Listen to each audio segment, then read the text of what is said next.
All right, we got a little panic button situation. Hey, why are you doing that already, by the way?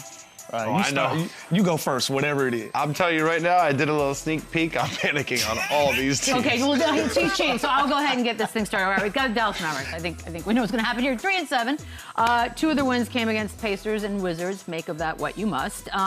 Some people picked them to win it all this year after drafting Cooper Flag. Who are those people, by the way? Name them. AD's been out for a while, expected to be back soon. Are we hitting the panic button, Boogie? You first.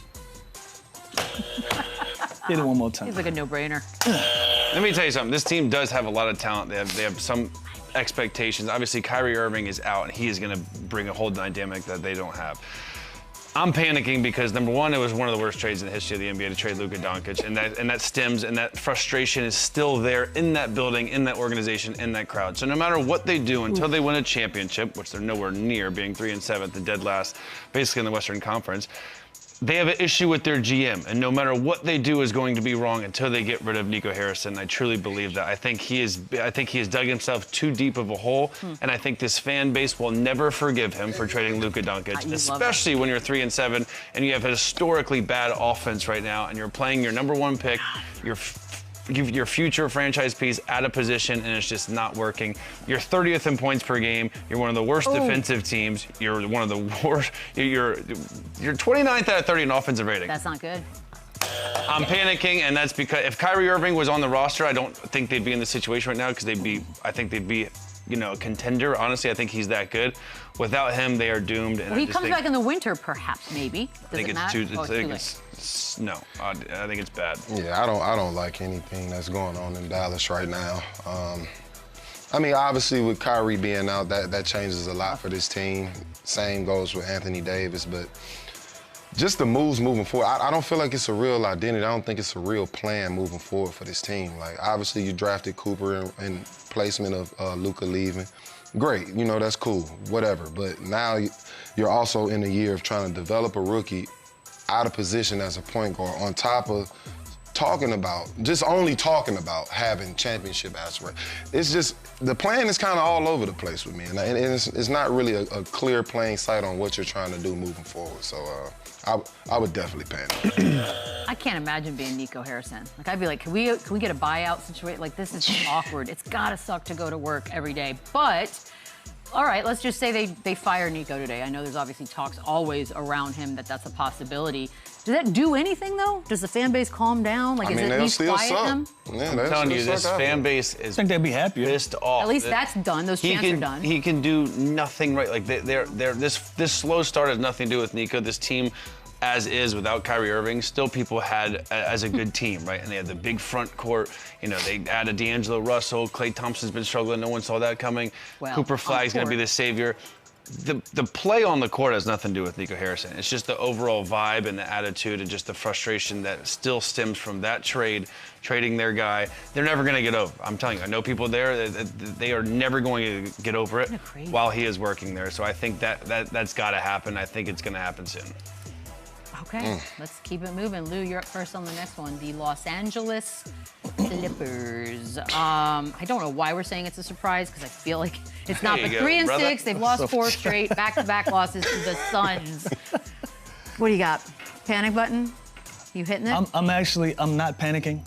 Whoa. Yeah, hold on. Whoa. Listen, I'm not panicking because I still really do believe in Kawhi Leonard and James Harden as the leaders of that team. Now, they are aging. Very old team, but some of that age is Chris Paul. He's not in the lineup.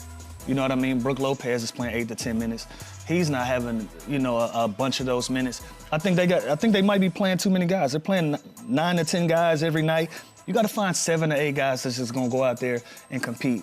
And you gotta figure out a way how to keep Kawhi Leonard on the floor. If you keep Kawhi on the floor, the 3 games that they have, he's been the three wins that they have. He's the caveat today. He's the person that's going to lead that charge. But as long as he's in street clothes, you're going to have nights like this. You're going to have starts like this. They got to find a more comprehensive way to try to keep him on the floor. Until then, I'm not completely panicking, because this is also the same Clippers team that figured it out late in the season last year as well. We've also seen that part of their identity. I'm not completely panicking, but this is not the start that you want to have in the season. Go ahead, Boogie. Do your thing. Go ahead, Boogie. Yeah. Not the people's elbow. I'm panicking with you. I'm Why panicking. both elbows, Boogie? Why both elbows? Good Lord. This, to me, this is an investment that's basically fizzled out. I think this window is closed. I think this chapter is done. Huge fan of Kawhi, huge fan of James. They've had, incredible careers. They'll continue. But as far as this team, where it's at, it's over. It's over. I think a lot of this falls on Lawrence Frank. He's changed his team every single year. It's hard to ever really build a contender or chemistry or anything when it's a brand new team every single year. I don't know why we're talking about firing Nico. I mean, this guy. You want another chant? I mean, this guy should be on the chopping block at some point. Like, nothing has happened. Every season they're getting worse and worse, and it's. Like I said, it's just an investment that's eventually fizzled out. I think, they're keeping big names to keep tickets going. It's over.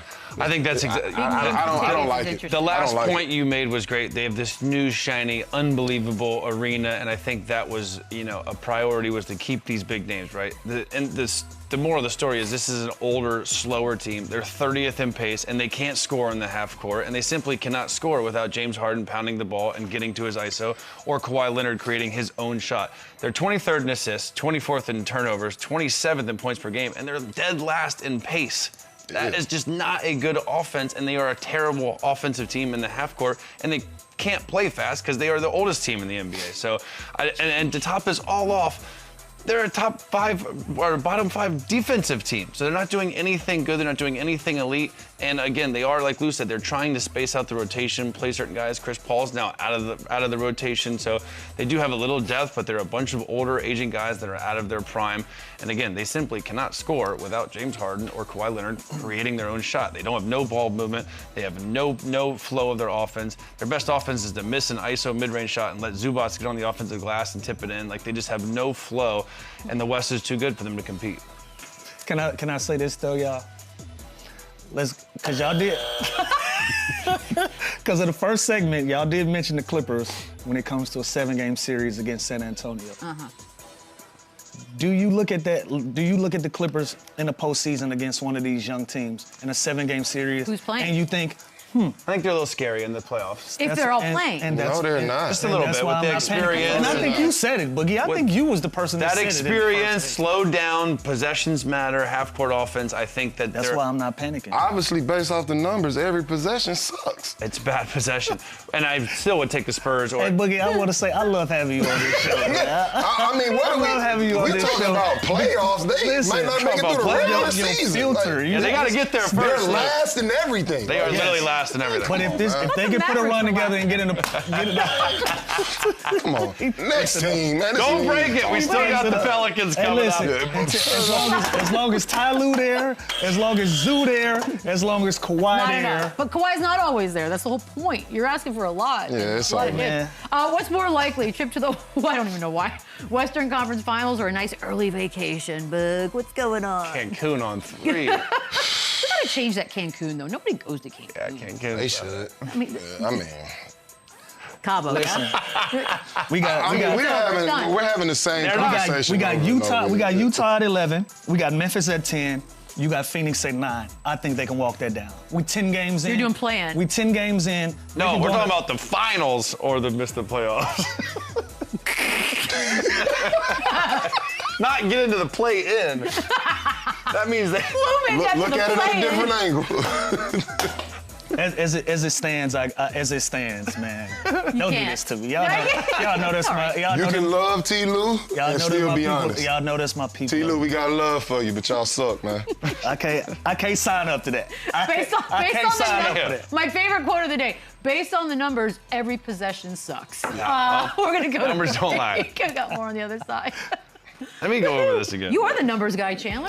Well, let me go over this again. Run it up.